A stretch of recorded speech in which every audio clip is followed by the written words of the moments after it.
No way. Oh, no. Well, we're gonna hold it, I guess.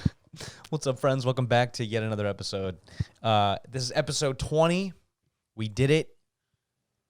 I was gonna say that's 2 decades, but it's just 10 twice. 2 times 10. 20 episodes. Here we are. Today's episode features my brother Matthew, aka Skinny Limbs, an incredible music producer, 3D render artist. Overall, great kid. Funny kid. We have an awesome convo. We talk about our own psychedelic experiences, where they've led us, bad trips, ego death, and then we kind of go down an alien rabbit hole and talk about aliens and the Anunnaki and the stoned ape theory and all these different things. We had a great conversation. He leaves for Colorado tomorrow, so I wanted to make sure that while he was home, we got to sit down and finally record a podcast.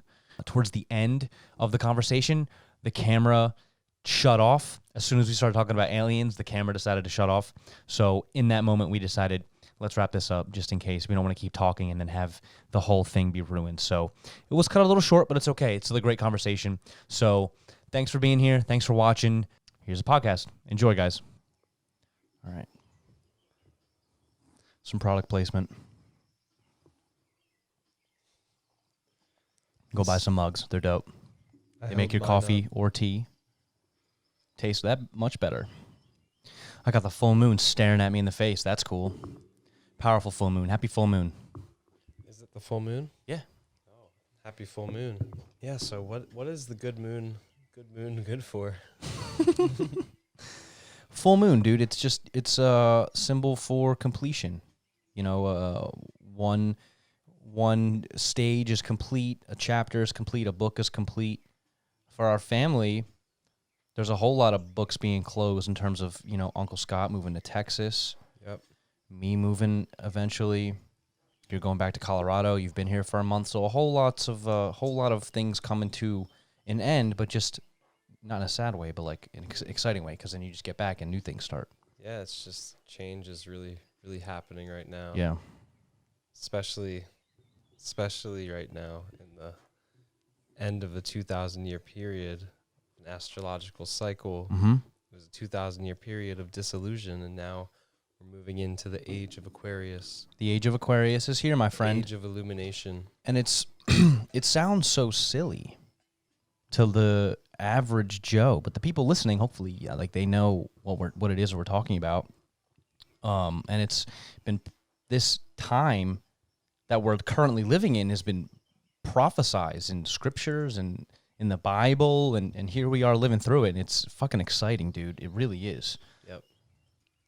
So yeah, you can't be distracting yourself too much with stuff that doesn't matter. Dude, I've been so what's the word? I haven't been attaching to like anything, in that things are so uncertain right now that like all of this could just be gone in like a second. So I'm just trying, because of all these changes that are unfolding, and dude, the aliens are about to show up like any day now. So I'm just trying to I'm trying to obviously plan for the future, but not be like, this is exactly what's going to happen 1, 2, 3, because the aliens could show up and everything could change in a week or something. They're already showing up. Yeah. So here, this is they have been showing up. Yeah, They've been showing they're up. They're all over the news now, and there's probably a reason for that. You know, They're trying to desensitize us, I think. Yeah. Because a lot of those videos are old. Like the Fravor footage is old. Those pyramid-shaped ones, those are a few years old. But it's like, why are they waiting till now? Show me something that happened last week. Right. Please. Please. Please, CBS. Oh. Please. Yeah, that one. Show me the secrets. No, dude, it's all part of the plan, because there's only a small amount of people who run shit on like a global level. Yeah. There's 8 billion people on the planet. Yeah. There's got to be a point where you're like, okay, we have all these people, And there's all of this crazy shit that's going on with aliens and using astral projection to transcend space and time. Like, the governments know about this shit, but like they can't have everybody knowing about it, because as soon as everybody does know about it, it's like their whole house of cards, if you will, like crumbles, and like the people. Now the 8 billion people of the world are all like, oh, aliens exist, and like we're living in a fucking hologram, and like none of this shit really matters. That's where like chaos breaks out. Yeah, because now you have a whole population that's now empowered by the very fact that they are God experiencing reality as a human being for this lifetime. Yeah, it's hard to control those people with that kind of mindset. Yeah, so who would want to work a 9 to 5 knowing that? Right. Nobody. Nobody. But we need to make that shmoney. Yeah. Shout out to people who are working the 9 to 5 because you're keeping shit running. Yeah, you gotta grind. There's a grind. So right here I pulled up the Age of Aquarius, and when you just Google the Age of Aquarius, the first thing that comes up is just, it says that roughly every 2,150 years, the sun's location in front of the background stars at the time of the March or vernal equinox moves in front of the new zodiacal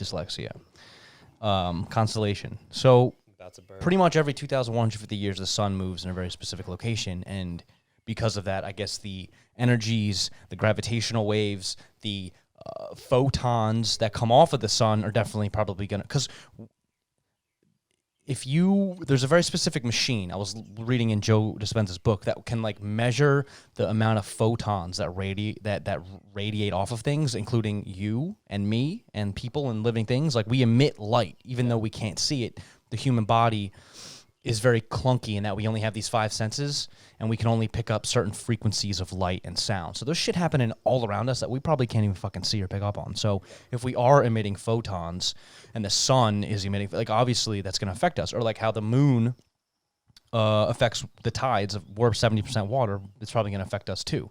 So it makes sense that if the sun is in like just the right position, at least it makes sense to me and you. Yeah. There's people who, again, it's all where you're at in your own state of consciousness and your beliefs and how you sleep at night. Yeah.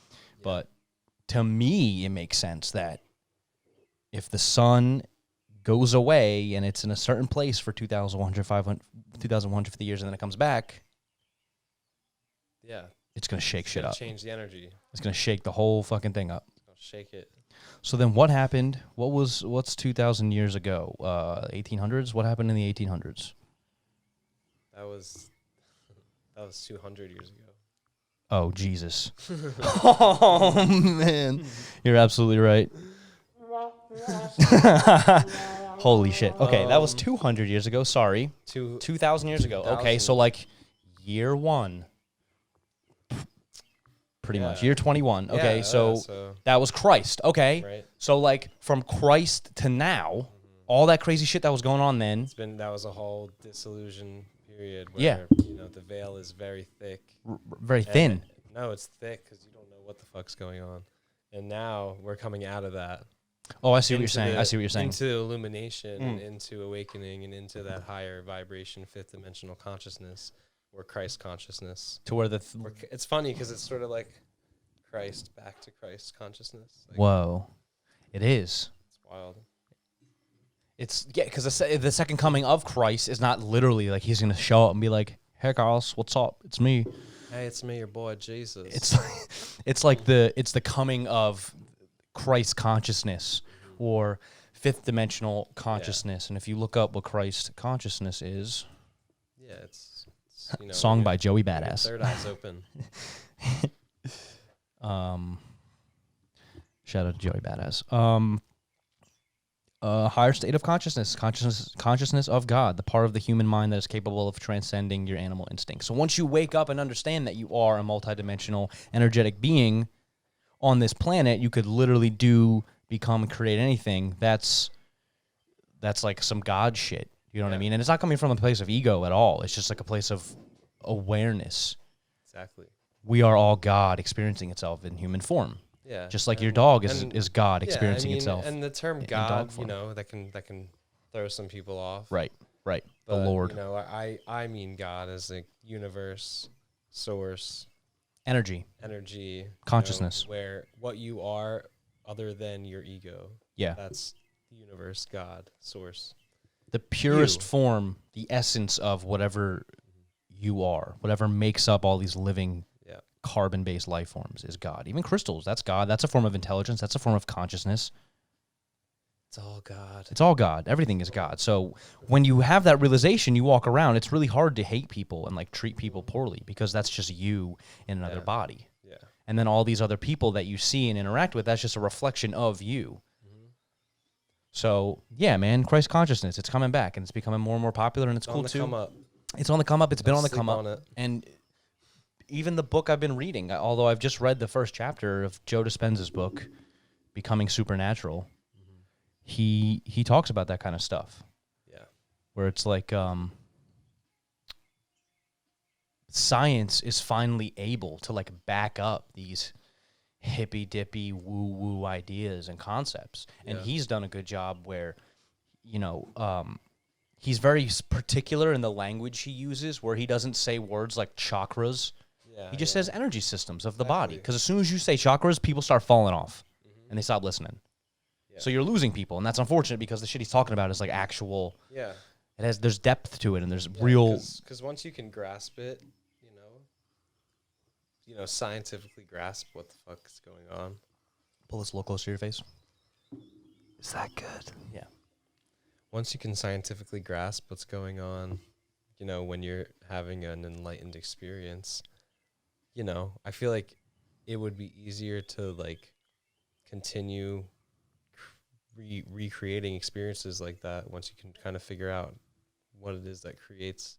Right, like the data behind it. Yeah. You're like, this is what we did. We've measured it and tracked it. Now that we know exactly what it is, we'll recreate that. Yeah, or even like, just methods to live in 5D. Mm-hmm. I need that. We all need that, dude. And a good place to start, at least a place that helped us early on was, the use of psychedelics. Yep. We're both there for our first. You were there, and we were. We both tried LSD for the first time together. Yeah. What was for you? What was like the biggest thing you took away from that experience? I just realized that like reality is clearly like third dimensional. You see it, you're in it. It's very physical, but from that experience, I really saw how many other worlds there are really just inside your own mind. Mm-hmm. And how like this three-dimensional reality is actually like really beautiful. Yeah. And it's actually like art. Everything is like art here. That's what I remember, just feeling like, just being like, wow, like everything is art. Right. Because there's like there's no like human words for it. Mm-hmm. So you're just like, everything is art. Yeah. Yeah, that was a great experience. We were tripping out on the golf course at 2 a.m. in the middle of a thunder and lightning storm. That was powerful. Yeah. That made me realize how connected, or not connected, how powerful nature was. Mm-hmm. Where we're all out there, it's thunder and lightning, pouring rain on a golf course, and we're 4 high school kids tripping on acid with no shirts on, walking around. And it was incredibly powerful and eye-opening in terms of how, what a force nature is. Mm-hmm. And I got real cocky. And I start yelling out, like, flash of lightning. I'm like, is that all you got? Another flash of lightning. And I did it I said it a second time. And then all of a sudden, I don't know if you remember this, for like half a second, it was as bright as daylight out. Yep. For like half a second. Everything was bright. And then we just heard the loudest lightning strike. And it probably happened right next to us. Yeah, I was pretty sure we got hit by lightning. We easily could have. We easily could have, and then we run. Somebody screamed like a girl. Bolted back to the garage, and we're just standing there, out of breath, looking at each other, eyes, pupils dilated. Yeah. That was crazy. Yeah. And then you come back from that, and you're like, damn, there's something else going on to this universe. Mm-hmm. And then here we are all these years later. Onwards are. came out of that experience, like all of these things, all the Yeah. ripples that came out of just that one decision to just try LSD. Here we are. We do not condone the usage of No. illegal drugs. Definitely not. Don't do that. Don't do that. Or you'll get arrested. Cops. Yeah, that was good. Tin, tin, tin, I think you just got to be open to it and ready for it and just not try to seek it and try to treat it like a drug or like a substance, because it's not. It's a technology, man, and you got to humble it and respect it, and you can't just treat it like another way to get high, because that's you not. Definitely got to be careful with it. Yeah, I mean, you've had some crazy experiences and some air quotes bad trips, but that's the thing about bad trips that people don't understand is like you look back at those and they were probably some of the most important experiences you've ever had. Yeah. And are you glad that they happened the way that they did? Yeah, I mean, I think there's levels of bad trips. Okay. You know, like you said, like how you're using this medicine is like if you're unintentionally just trying to get fucked up and like trying to like trip as hard as you can trip, and it's gonna like put you in your place a lot harder than if you were to just like mindfully like take it and just like have an intention when using it and like have some sort of thing you want to resolve or think about or ponder or you know. So I used to have friends that would take like 30 tabs of acid in one sitting. Oh my god. And they are not doing okay. So we're gonna get use out of this button tonight. That's crazy. Yeah, like, you know, I think it's hard to come back from that. Like, it's hard to like take that much LSD and then function in society. Yeah, seriously. So they can't and they don't and they suffer. That's crazy. So hold on, if you're listening, 30 hits of acid. Yeah, never do that. The average is just 1 or 2, 3 if you're feeling crazy, but 30, it's a little reckless. Yeah, so basically, that's crazy. If you're reckless as fuck, like it's gonna fuck you up. It's gonna fuck you up. But also, as you were saying it, I thought of this while you were saying intention and insight, but also just letting go. Yeah, letting go. Yeah, exactly. And letting the experience just kind of play out the way it's meant to. Let the chemical, whether it be LSD or psilocybin, let it swim through you and do its work. As soon as you start to get scared, like it's or control the situation. Your reality is your thoughts. So if your thoughts are, "Oh my god, I'm fucking gonna die. I'm gonna die. I'm freaking out." Yep. Versus just breathe. It's all good. Like that's such a huge difference when you're in these states. It's a huge difference. Yeah. 30 hits. Don't do 30 hits. Yeah, that's how you. It was 419 the other day. Bicycle day. Yep. Shout out to Albert Hoffman. Albert Hoffman. I took a nice juicy tab and yeah, you know, it got a little intense at some points, but you know, it's all about your thoughts. So whenever I felt like it was intense, I honestly literally went on a bike ride. Yeah, you did. I got on that bike and skirted my way. Skirt. Got on that bike and skirted my way. I'm in need of I was telling you earlier, I feel like I'm well overdue for a psychedelic trip.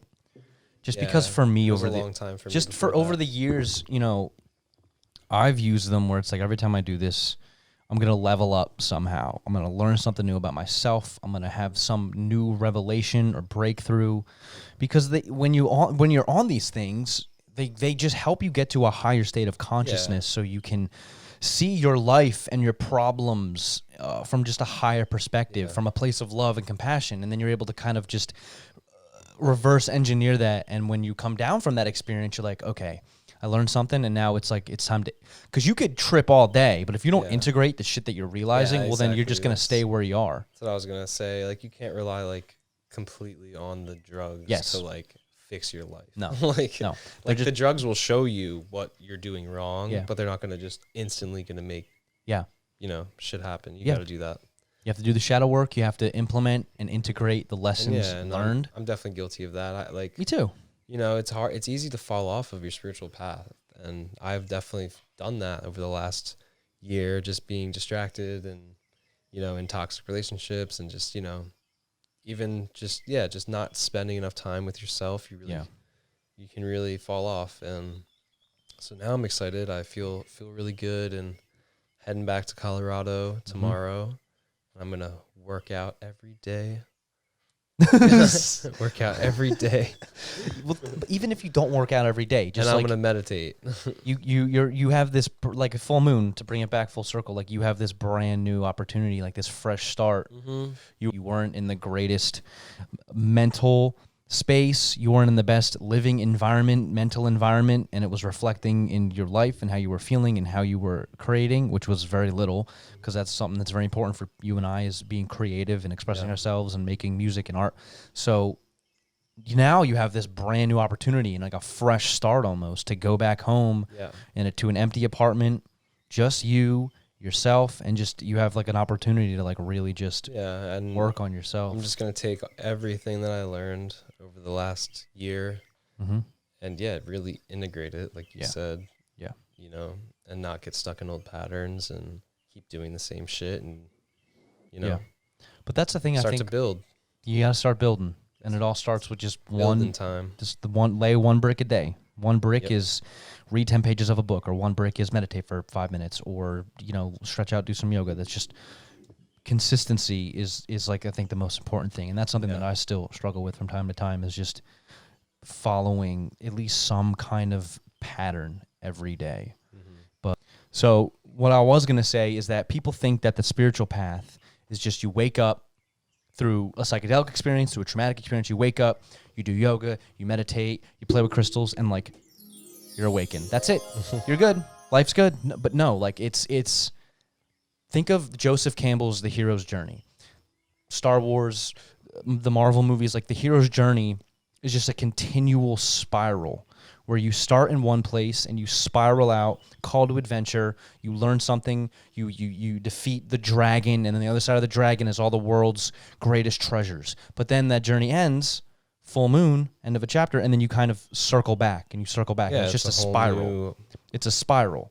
And the idea is every single time you spiral back around to old patterns, old habits, old things you thought you transcended, you're a little better this time. You're a little better. You're a little closer to perfection. You just keep spiraling out, and it's just life is just one hero's journey after another. I feel that. Yeah, because that's the reality of it. I agree with that. That's the reality of it. As soon as you think, I think it was like Ram Dass or somebody was like, "Oh, you think you're enlightened? Okay, go spend a week with your family." And that's so true, because it's like, but every single time those old triggers, those old patterns may come up, you're a little better. Yeah. You've learned a little bit more. Or you recognize the patterns that you don't like about yourself and you work on them over time. Yeah, you don't just trip and you're all of a sudden a guru. And like even like, I feel like there's a lot of belief that it's like, oh, you have to be this way to be spiritual, but like, no, it's so not true. And even the fact that like someone would say you have to do this in order to be this is like them projecting their own structure of reality onto you. Yeah. Which is also, quotation marks, not spiritual. So like, just do you and don't try to like make other people do you too. No. That's, I think, a symptom of people who want to be air quotes woke or air quotes super spiritual, is that they feel the intense need to like not only just share it with you, but like get you to do it too. Yeah. And that's just not how it works. You got to figure out what works for you, what's sustainable for you on this spiritual path. You might love yoga and you just want to tell everybody to do yoga, but some people might just not like yoga or meditation or whatever. You just got to find out what works for you the best. We'll use meditation for a perfect example. I've been on this air quote spiritual path for like 7 years, okay? And I've known the importance of meditation. Right. I've preached the importance of meditation, but in those 7 years, I never developed like a strong meditation practice. Yeah, that's kind of where I'm at too. So up until recently, where it's really Joe Dispenza who has like helped me understand meditation and appreciate it in a different way, where if you just break, because there's so many different ways of meditation. Yeah. Just candle gazing. conscious breathing. Going on a walk. Going on a walk. I was just going to say.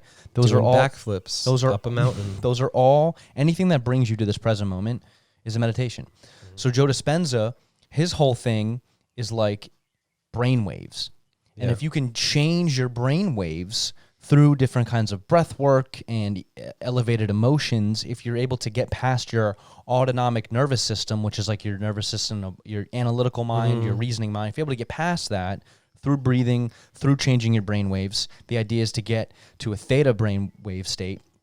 Well, then that gets you past your subconscious mind, and that's where you can kind of go in there and like reprogram your shit. Yeah. And that's changed everything for me because, you know, we get so stuck in this is who I am.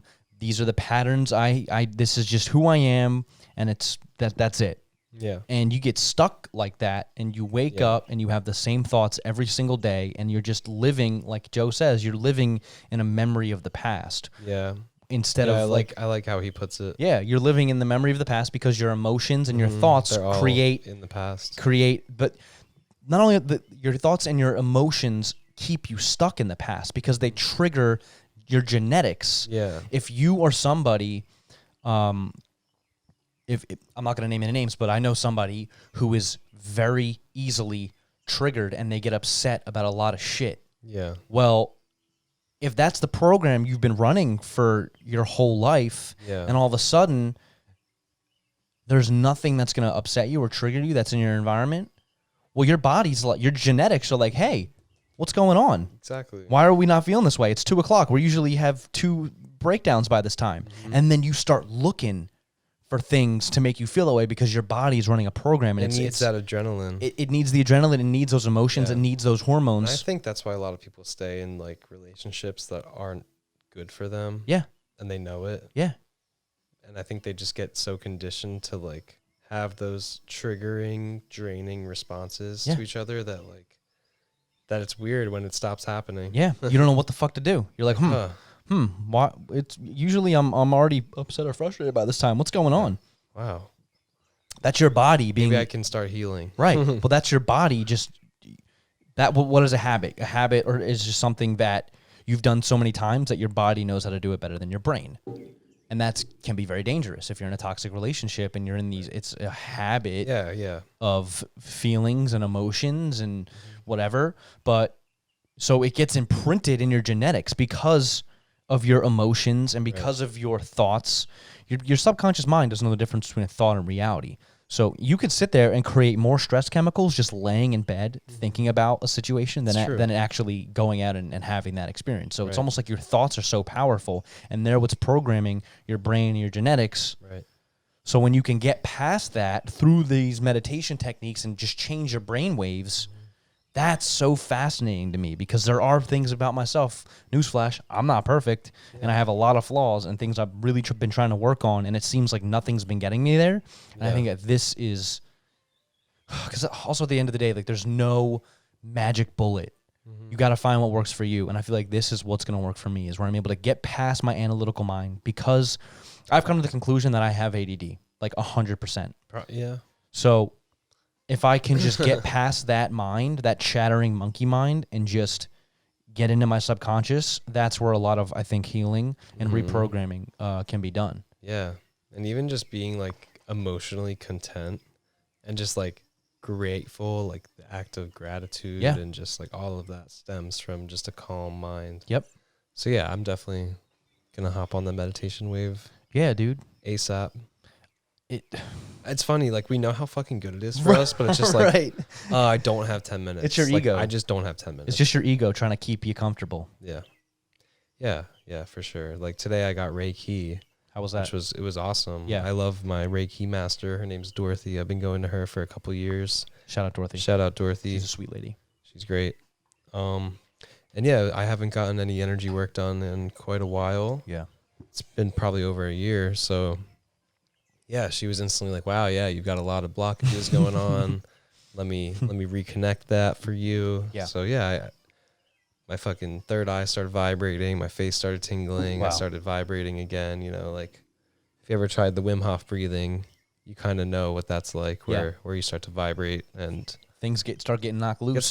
Gets a little intense. It does. So yeah, I was feeling all that again today, and I was like, great, like this is good. Like I'm opening up again. Yep. You know, The energy's flowing. yeah, because I've had a lot of energy blockages. Yeah.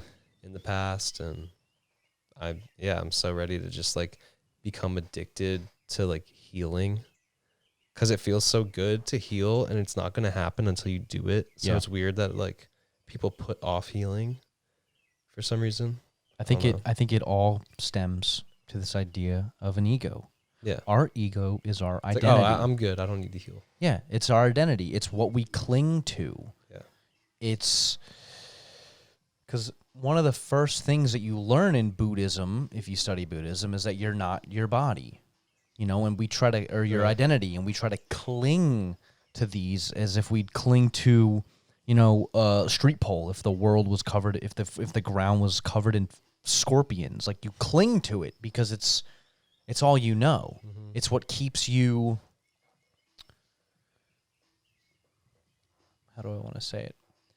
If you have this it's just your identity. And if you understand that that's not you, and you're able to let go of that and give yourself permission to change, well, that's a form of death. And like people just don't want to die. It's too painful. It's too hard. I'd rather just keep doing who I am. And I think it also has to do with other people. Like people are afraid of what other people are going to think or what other people are going to say. And because of that, again, you're just like delaying your own healing. But these are the lessons we're here to learn. Like, are we going to care about what those people think, or am I going to choose like self-love? It's basically all of these lessons that you're going to go through in life are like, am I going to choose ego or self-love, or ego versus love? So save yourself some trouble. Choose love. Always choose yourself. And also, just be like honest. Honesty and love and just integrity. All these things I'm learning. Yeah, dude.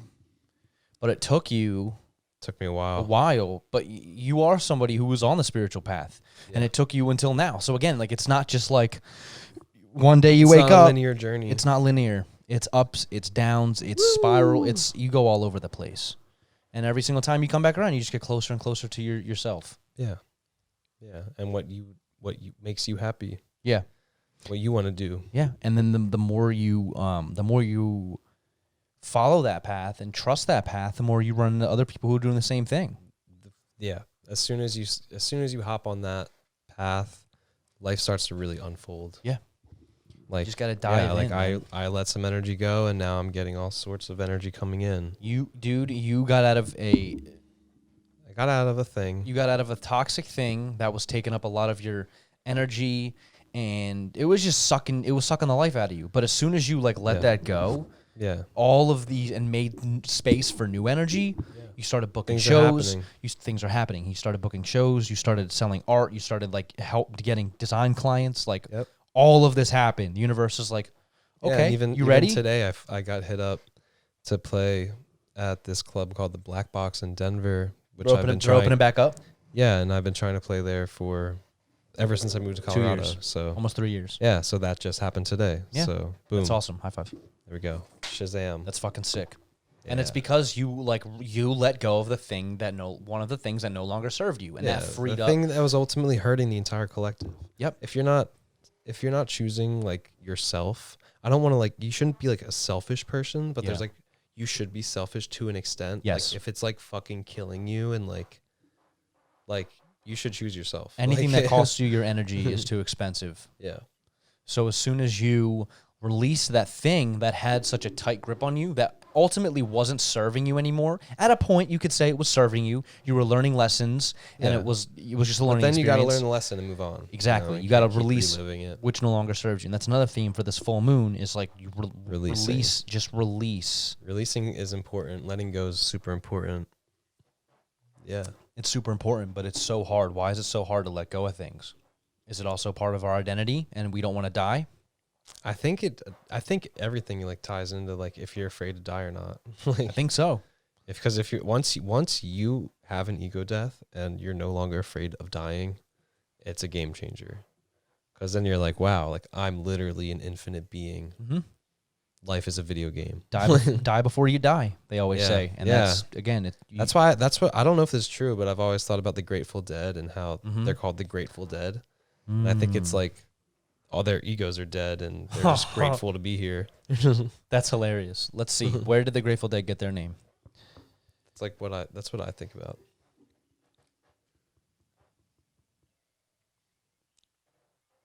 It came from an Egyptian prayer. Oh. That's cool.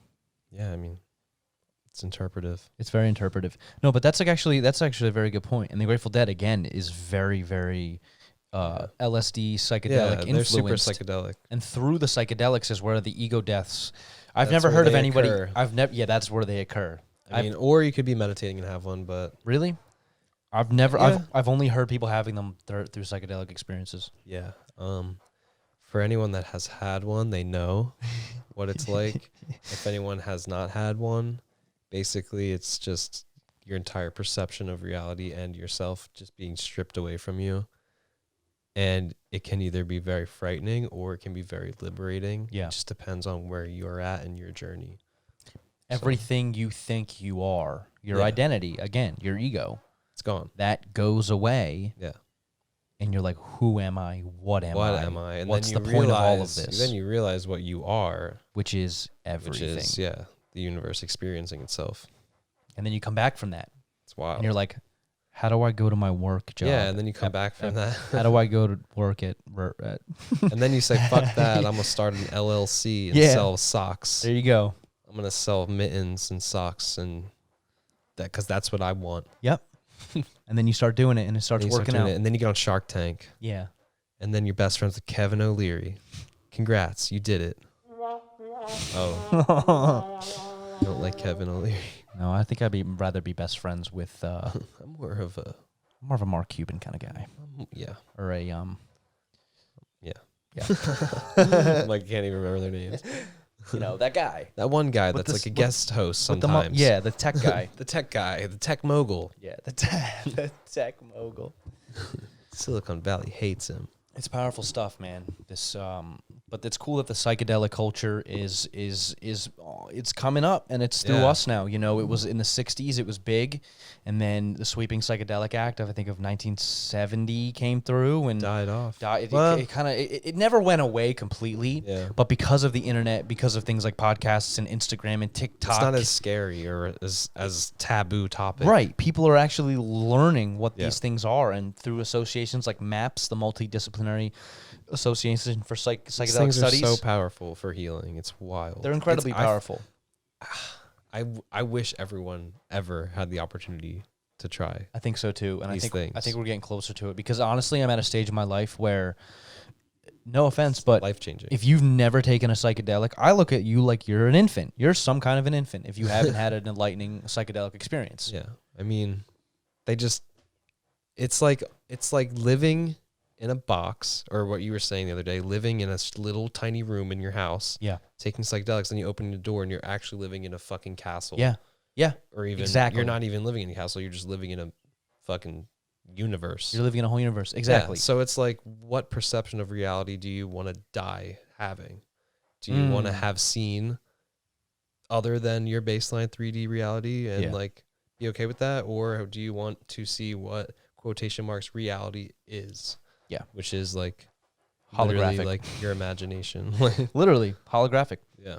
Or I love that analogy so much. That's exactly right.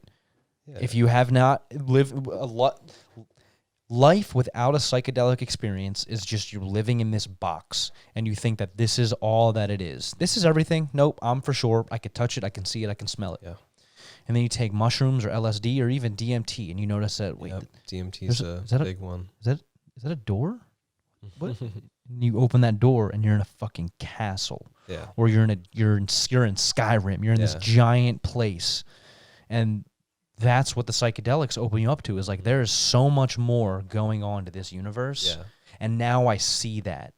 But with that, I feel like that door opens from your little apartment into that giant universe, but You can't go back into the apartment. that door's not shutting. Yeah. You're not allowed. So you're going to have to be okay with learning about what is is possible. But dude, it's not even like it's a scary thing. Like, okay, if you have an ego death, sure. But you look back and that's going to be one of the most important experiences. It could be scary if you wasted your entire life. Oh, I know. I see what you're saying. Like, if you're like an old person and you try psychedelics and you're like, damn, I've wasted my entire life. Deathbed, right. And you realize you waste your entire life. Well, again, that's why I think it's so important. But, there's no waste. It's all lessons in love. It's all lessons. And you're exactly where you're supposed to be. If you've never done it, that's exactly where you're supposed to be. Yeah, it could be a karmic thing. Yeah. Maybe some people definitely are not meant to take it in this lifetime. Yeah, and it's not for everyone, that's for sure. Like, I've had friends that have tried it, and they never going to try that shit again. Yeah. Because it's too much. It's too scary. It's too different. And that's a shame, dude, because again, like, you're just delaying your own healing. You just want to stay stuck. Staying stuck is more comfortable than like actually being reborn and working on yourself and improving. And that's what the psychedelics has at least helped me do. Yeah. It's helped me look at my life from a higher perspective, understand my mistakes, not only understand them, but forgive myself for them, and like come back and integrate, and then like be able to move forward and be better than I was before the experience. Forgiveness is huge. And that's, I think, why they're so important. Mm-hmm. That's why they're so important to me, and that's why I'm always going to be an advocate for them. Because I owe everything to the experiences and insights that I've had and being able to integrate them. I don't know where I'd be or what I'd be doing if we didn't have that first trip on the golf course. Yeah. Couldn't tell you. And probably the same goes for you. Yeah, I mean, tripping at 16 years old really opens your eyes. Really does. You're like, damn, what am I doing in this high school? Yeah, right. You're in an internment camp for teenagers. Yeah, it's wild. I mean, I feel like I ate. Like, you ever see the movie Interstellar? No. Well, we need to watch that. But at one point, I don't know if this is a spoiler alert or whatever, but there's like time warps in space. So like, you know, like 5 minutes there was like 40 minutes, 40 years here. Yeah, yeah. So that's what tripping feels like to me. Like, when I first did it, you feel like you age, like you gain so much wisdom and knowledge within those short 8 hours. Yeah. You would come back almost like a wizard. Mm-hmm. That was literally the thought I had in my mind. Or a witch, whatever. Just like a witch or a wizard with like a whatever magical gender you are. They're powerful things, dude. And I'm just super grateful that we had that first experience and to see the beautiful ripples that came out of it. Yeah, it's wild. Now we're sitting here talking about it. So if you're listening and if you are interested in them, because we talk about psychedelics on this podcast almost every episode, but that's okay because it's one of the most. It's very, very important. It's slept on, but because of people like Rick Doblin and even people who have passed on, like Terrence McKenna, Dennis McKenna, who's still alive, Paul Stamets, like all of these people are doing the research, and they're actually like proving that these things are actually really helping, specifically with mushrooms and helping with PTSD and anxiety and depression and ADHD, and there's actual science finally behind it now. So, and that's another thing too, dude, is like if the stoned ape theory is correct and that humans evolved from monkeys eating mushrooms over millions of years through the help of neurogenesis in the brain, growing the brain, well then, doesn't it make sense that the mushrooms would then be like some kind of vitamin, like some neuro vitamin for your brain? Yeah. It makes total sense. So, but they're kept from us, and it's like a part of our culture. Like the psychedelics, especially psychedelic mushrooms, have influenced our entire culture. And newsflash, most religions, Christianity being one of the main ones, has its roots in the consumption of psychedelic mushrooms. If you read I do want to read this, The Sacred Mushroom in the Scroll by John Marco Allegro. He talks about that. He studied he deciphered the Dead Sea Scrolls, and then came after years and years and years of being a biblical scholar and studying etymology, where words come from. He came to the conclusion that the word Jesus means a mushroom covered in God's semen. Yeah. So maybe Jesus was a mushroom. I don't know. Maybe Jesus was semen. No, he was a mushroom that came from God's semen, which was back then the rain. The rain made everything grow. You know. Hey, I believe it, man. Hey, who the fuck knows? Also, dude? There's a theory.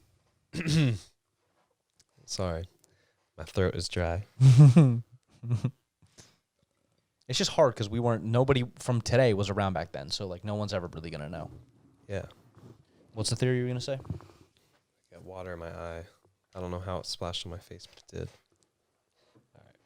All right. So there's a theory that, there's like a missing link, obviously, between like how Homo sapiens like evolved into like where we are now, from monkeys to Homo sapiens. There's so like a thing could be that like aliens literally came, fucked around with some DNA, fucked around with the DNA, and now we're here, like right here. Let's talk about that. Yeah, let's talk about that. Have you guys heard of the Anunnaki? Anunnaki. And I'm pretty sure that they came pretty around. Trippy. Could be a trippy ass reality. I think I just butchered that. The Anunnaki. Yeah. So the theory is, from my own reductionist understanding of the thing, the Anunnaki are this alien race from Nibiru, or the 12th planet, or the 10th planet. I think Zecharia Sitchin called them the 12th planet. He wrote a book about them. It's one of those planets. Yeah. Out there. And if you look in Egyptian, Egyptian carvings, hieroglyphics, thank you. I couldn't find the word. There are these Anunnaki, and even other ancient civilizations, you see these figures, and they all kind of resemble. They got big heads. They got these big beards, and they call them like the engineers. And I'm pretty sure that movie Prometheus is like about that. Could be humans trying to figure out where they are from, how they got here, and then they find these aliens, these giant motherfuckers that are known in that movie as the engineers, and they look like humans, kinda, but they're just giant and muscular and smooth, white and bald. But so the idea is here, I guess, that because it's like every single when does Nibiru come around?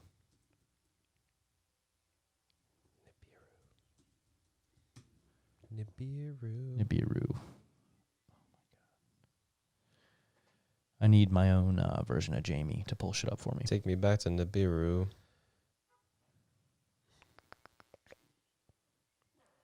All right, none of this is helping me. But it's like every couple 100,000 years or so, I believe, this planet comes around, just like the sun every 2,000 years coming around. These planets come around and they get so close to ours that the idea is, or the theory is, that these beings came down to Earth. And I think that even Anunnaki translates to those from heaven came down to Earth, something like that. They fuck around with some monkeys, do some genetic experiments on them, and that's where humans come from. But the reason that they did it is crazy. Yeah, you know the reason? Yeah, the reason. So basically, I think they were sent to Earth to mine gold. Yeah. Do you know why? For what? Like spaceships and shit? No, so they wanted to make humans to mine gold. Well, yeah, they wanted the Anunnaki themselves were sent to Earth to fucking mine gold, and they didn't want to do it. So they made a slave race to do it for them, which is us. Think about how much we love gold. Shiny. Think about expensive. How we're all still slaves. Oh yeah, 100%. But like the reason that they wanted gold was they wanted to suspend gold particles in their atmosphere to help from the elements of space. Because what's crazy about gold is you could take a very small piece of gold and coat this entire table with it. Oh. It's very malleable. So they wanted to take gold dust, gold particles, and suspend it in the atmosphere. I think they're doing that now. So it would reflect light, and they are doing it now. I think that's what chemtrails are. Really? Well, gold dust. One theory of chemtrails is that it's like aluminum particles in the sky, just like floating around to help with like telecommunications stuff. Right. But so let's see. They're here, right here. This is on NASA's website. Shout out NASA for having the dopest sweatshirts. So they want to put gold particles in the ionosphere to help with, I guess, deflect the sun's powerful radiation. Okay. So that makes sense. Yeah. And I think that's maybe what the Anunnaki were up to, if that's even a real thing. So I want to find something that like explains this, because I feel like we're butchering it. But The Anunnaki thing. Yeah. Sorry for anyone that actually knows like specifically every detail of this, because we're definitely butchering it. Right. And But basically, they came here to create. Well, they came here for gold. Didn't want to do it, and we're their so slaves. they made slaves, which are the humans. And apparently they're going to be coming around again pretty soon. And yeah, I don't know. They probably float around. They probably float around. All right. Well, Wikipedia is not helping me at all. Sons of bitches. Slave species of the gods: the secret history of the Anunnaki and their mission. Oh, it's a book. Yeah. Yeah, aliens are. Seems like they're real, guys. Yeah, so apparently this book, in the description, it says that this book reveals compelling new archaeological and genetic evidence for the engineered origins of the human species. Right. First proposed by Zacharias Sitchin in the 12th Planet. Okay, so he wrote the book called The 12th Planet, and he calls Nibiru the 12th planet. Okay. It also shows how the Anunnaki created us using pieces of their own DNA, controlling our physical and mental capabilities by inactivating their more so we have alien advanced DNA. Yeah. Identifies a recently discovered complex of sophisticated ruins in South Africa as the city of the Anunnaki leader Enki. So this is from apparently the first civilization on Earth emerged in Sumer some 6,000 years ago. Sumerians, obviously.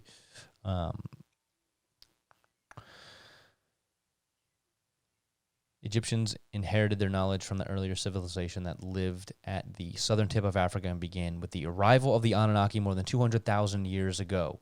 So yeah, that's about the timeline that they think either humans have been around, at least this version of humans, because there's been many different versions of humans. Right. So maybe the more recent version where it's like us and we're able to talk. Yeah, like smart motherfucking people. Yeah. Okay. Well, so if it is 200,000 years, conscious, then maybe maybe it wasn't chimps they took. Mm-hmm. Maybe it was like a early kind of Neanderthal type person, and then they mixed it with their genetics 200,000 years ago, which gives us the ability to sit here and build computers and talk on microphones. The ability to like manipulate energy. Yeah, literally. Yeah. Yeah. Wow. Okay. So maybe that's what separates us. And I don't know if this is fucking true. I have no fucking idea how we got here. Yeah, we could be living in a goddamn video game simulation. Who the fuck knows? But how fun is it to think like, whoa, dude, 200,000 years ago, these motherfuckers came and messed with our early DNA, and here we are sitting here talking on microphones, sending it through the air, and people are gonna be watching this. Like, that's crazy. Shout out to them for making slaves. And they're and they're up there like, where's my fucking gold, bitch? They're up there like, damn, look at them down there destroying each other. I have an ounce of gold, so. Nice. I mean, I have some gold for them when they do come back. They can have it if they take me up in their spaceship. So yeah, this is that's the Anunnaki. It's a pretty crazy theory, and hopefully that wasn't too painful to listen to. Yeah, check it out. But check it out. Do your own research. It's interesting, because I definitely don't think that Adam and Eve made all the people. Like, how the fuck's that supposed to work? That doesn't make sense. How's that work? Mom fucks the kids? Yeah. What's going on there? What? No. Sounds kind of sorry, but no. Sus. It's a little sus. No. Sus. Yeah, man. How did we get here? What are we doing here? How did I get here? Oh my God. Sus. But yeah, speaking of aliens, I was watching this disclosure video the other night of this dude named Phil Schneider. And it's a video from 1994, and he basically is just whistleblowing everything that the deep state was doing during the time, because he was working for them. And yeah, he's got some amazing, incredible, mind-blowing things come out of this man's mouth, and it's legit. He died. Wait, he got assassinated because, and even in the video, just look up Phil Schneider like video. I don't know. He's wearing a blue shirt in the video, but he literally unbuttons his shirt and he moves his like this, and he has a bullet wound, and he's like, yeah, they tried to assassinate me last week, and that's why I'm doing this like now. And he's like, we got to get the word out. Is it this guy? Yeah. Okay. Okay. Yeah, that's him. Okay. It's not that it's a video. yellow shirt. Yeah, yellow shirt. Is that the video though? I think so. Phil Schneider. Yeah, I mean, it's like a pretty terrible quality video, but it's from 1994, and he just spits facts. And it's pretty amazing. He got. Yeah, and they got him. They got him. Well, but at least these videos are here. Yeah, this. I guess Phil Schneider. There's a couple of Phil Schneiders. Phil Schneider was a member of the Wisconsin State Assembly and the Wisconsin State Senate. I don't think this is the same guy they're talking about because this guy died in 1902. Okay, yeah. Different guy. Yeah, that's not him. But the first link that comes up when you look up Phil Schneider is an Amazon book link, and the title is Underground Bases, Reptilians, and the Battle for Humanity. Exactly. Okay. Oh, no, it's a DVD, actually. Holy shit. Yeah, so... Oh, you can buy this on Amazon? He says that basically we're at war. We've been at war with extraterrestrials for quite some time, and the government's known about it, and it's been their biggest secret for over, 50 years. And, yeah, he... At one point in the video, you guys should all watch it if you ever get a chance. Just literally look up, Phil Schneider, 1994 video. You'll just click around, you'll eventually find it. It should be, an hour long. I'll go on DuckDuckGo and see if I can find it. Yeah, and at one point he's like, yeah, I went down. They didn't tell us. The government didn't tell us what we were getting sent down to do, but they sent them down into this, tunnel that they were, building. And he runs into, a 7-foot tall alien, a tall gray alien. And, yeah, he pulled out his gun and started shooting at it, and then it shot a laser beam at him. And he said it split his whole chest and stomach open, and he lost his fingers because it shot through his hand into his chest. And then he held up his hand, and he only had 1-2 fingers. Oh my God. And I was like, oh my fuck. And then he shows the scar, and yeah, so that's true. If that's true, I'm terrified. Yeah, that's the video right there. Okay. You're maybe if it's on YouTube. You'll show it. You can find Phil Schneider Underground Alien Bases, full version. I think everyone needs to see it. It's only, dude, it was put up yesterday on YouTube. Holy shit. Look at that. It was just put up on YouTube, so it's probably going to get taken down. Yeah.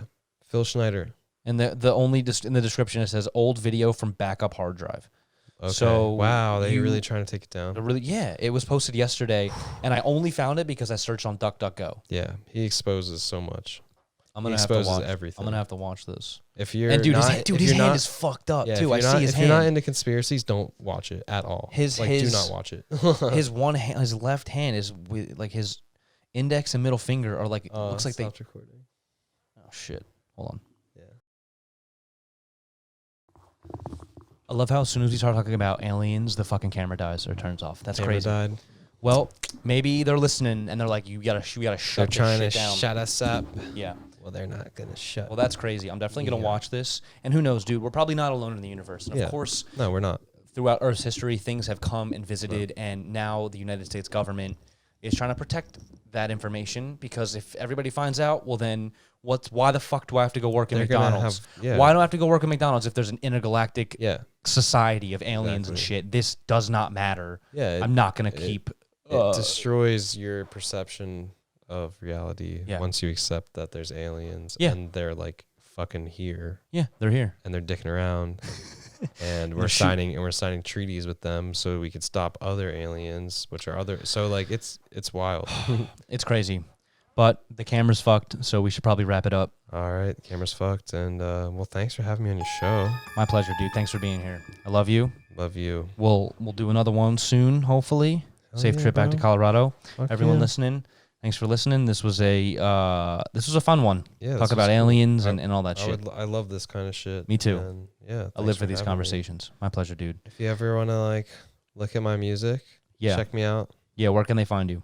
You can find me on Spotify, Apple Music, SoundCloud, at Skinny Limbs, because I have skinny fucking legs, and that's pretty much it. That's why I call me that. Okay, good. Skinny Limbs. Go check them out. Skinny Limbs. Love you, bro. Thanks, guys. All right. See ya. GN. Good game. Oh, wait. He's about to pull his shirt open. He's got a bullet hole. Yep. Okay. Go watch this video before it gets taken down. All right, bye. Peace. Bye, everybody.